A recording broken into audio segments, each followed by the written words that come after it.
Hello, my name is Rob Hopkins from Transition Network, and I'm speaking to you today from Totnes in Devon in the UK, which is one of the first transition initiatives in the world. And it's from this town that transition has spread literally around the world, and so it's a real honour to have been asked to say a few words for your event today.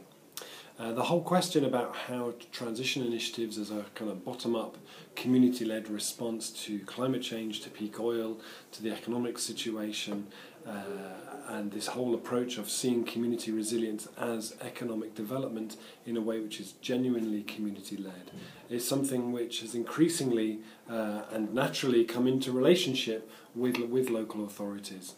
And when that happens, we've always said from the beginning that it's really important that local authorities support transition but don't drive transition.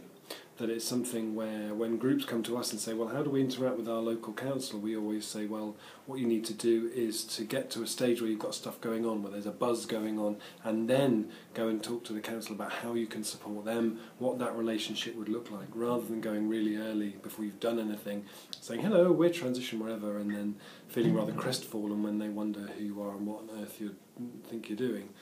And there are some really good examples of that coming out now, I think. So in Bristol, the city of Bristol here in the UK, the local transition group there were very involved in that city council becoming the first in the UK to produce a peak oil action plan for the whole city, which then led on to doing a food resilience plan for the whole city, which again the transition group had an involvement with.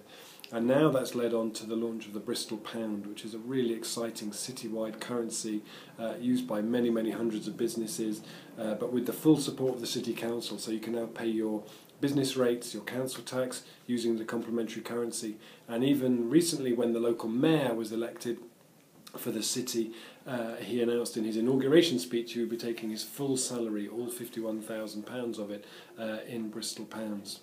In Italy, in a place called Montevideo, the transition group there was very active, and a couple of people in the group heard there were elections coming up and decided they'd put themselves forward and run for the local government. They used things like open space just as a way of designing what their policies were, and in the end they got in. So they're now the mayor and the environment minister within the Montevideo government, local government, and they passed this incredible resolution, which I'm sure is the first local government to have a resolution that calls for the promotion of values of simplicity and frugality.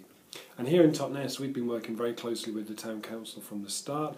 They voted to become a transition town council. They've been very enthusiastic and very supportive, and it was one of the ways that we managed to create recently what we call an economic blueprint for Totnes and district.